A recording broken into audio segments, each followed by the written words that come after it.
2 ಥೆಸಲೋನಿಕದವರಿಗೆ 2ನೇ ಅಧ್ಯಾಯ. ಕರ್ತನಾದ ಯೇಸು ಪ್ರತ್ಯಕ್ಷನಾಗುವುದಕ್ಕೆ ಮುಂಚಿತವಾಗಿ ಅನೇಕ ಸಂಗತಿಗಳು ನಡೆಯಬೇಕು.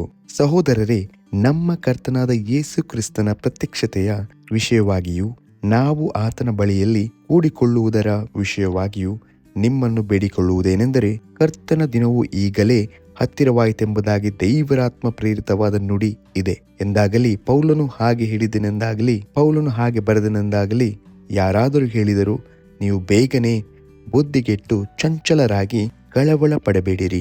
ಯಾರು ಯಾವ ವಿಧದಲ್ಲಿಯೂ ನಿಮ್ಮನ್ನು ಮೋಸಗೊಳಿಸದಂತೆ ನೋಡಿಕೊಳ್ಳಿರಿ. ಯಾಕಂದರೆ ಮೊದಲು ಮತಭ್ರಷ್ಟತೆಯು ಉಂಟಾಗಿ ಅಧರ್ಮ ಸ್ವರೂಪನು ಬಯಲಿಗೆ ಬಂದ ಹೊರತು ಆ ದಿನವು ಬರುವುದಿಲ್ಲ.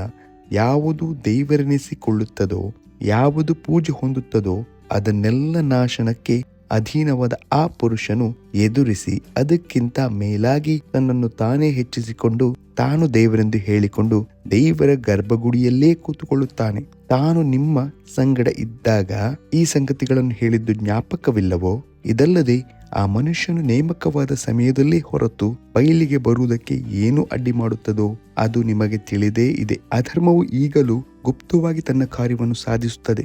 ಆದರೆ ಇದುವರೆಗೆ ಅಡ್ಡಿ ಮಾಡುವವನು ತೆಗೆದು ಬಿಡಲ್ಪಡುವ ತನಕ ಅದು ಗುಪ್ತವಾಗಿಯೇ ಇರುವುದು. ಅವನು ತೆಗೆದು ಬಿಡಲ್ಪಟ್ಟ ಕೂಡಲೇ ಆ ಅಧರ್ಮ ಸ್ವರೂಪನು ಕಾಣಬರುವನು. ಅವನನ್ನು ಯೇಸು ಕರ್ತನು ತನ್ನ ಬಾಯ ಉಸುರಿನಿಂದ ಕೊಲ್ಲುವನು, ತನ್ನ ಪ್ರತ್ಯಕ್ಷತೆಯ ಪ್ರಕಾಶದಿಂದ ಸಂಹರಿಸುವನು. ಆ ಅಧರ್ಮ ಸ್ವರೂಪನ ಪ್ರತ್ಯಕ್ಷತೆಯು ಸೈತಾನನ ಮಾಟಕ್ಕನುಗುಣವಾಗಿರುವುದು. ಅದು ಮೋಸಗೊಳಿಸುವ ಸಕಲ ವಿಧವಾದ ಮಹತ್ ಕಾರ್ಯ, ಸೂಚಕ ಕಾರ್ಯ, ಅದ್ಭುತ ಕಾರ್ಯ ಇವುಗಳಿಂದಲೂ ದುರ್ನೀತಿಯ ಎಲ್ಲಾ ವಂಚನೆಯಿಂದಲೂ ಕೂಡಿ ನಾಶನ ಮಾರ್ಗದಲ್ಲಿರುವವರಿಗೋಸ್ಕರ ಸಂಭವಿಸುವುದು. ಅವರು ಸತ್ಯದ ಮೇಲೆ ಪ್ರೀತಿಯನ್ನಿಡದ ಕಾರಣದಿಂದ ರಕ್ಷಣೆಯನ್ನು ಹೊಂದದೆ ನಾಶವಾಗುತ್ತಾರೆ. ಅದೇ ಕಾರಣದಿಂದ ದೇವರು ಅಸತ್ಯ ನಡೆಸುವ ಭ್ರಮೆಯನ್ನು ಅವರಲ್ಲಿಗೆ ಕಳುಹಿಸಿ ಆ ಸುಳ್ಳನ್ನು ನಂಬುವುದಕ್ಕೆ ಅವರನ್ನು ಬಿಡುತ್ತಾನೆ. ಸತ್ಯವನ್ನು ನಂಬದೆ ಅನೀತಿಯಲ್ಲಿ ಆನಂದ ಪಡುವವರೆಲ್ಲರೂ ಈ ಪ್ರಕಾರ ನ್ಯಾಯ ತೀರ್ಪಿಗೆ ಒಳಗಾಗುವರು. ಪೌಲನು ಥೆಸಲೋನಿಕದವರಿಗಾಗಿ ಮಾಡುವ ಕೃತಜ್ಞತಾಸ್ತುತಿಯು ವಿಜ್ಞಾಪನೆಯು. ಕರ್ತನಿಗೆ ಪ್ರಿಯರಾಗಿರುವ ಸಹೋದರರೇ, ನೀವು ಪವಿತ್ರಾತ್ಮನಿಂದ ಶುದ್ಧೀಕರಿಸಲ್ಪಟ್ಟವರಾಗಿ ಸತ್ಯದ ಮೇಲೆ ನಂಬಿಕೆಯನ್ನಿಟ್ಟು ರಕ್ಷಣೆಯನ್ನು ಪಡೆಯುವುದಕ್ಕಾಗಿ ದೇವರು ನಿಮ್ಮನ್ನು ಆದಿಯಿಂದ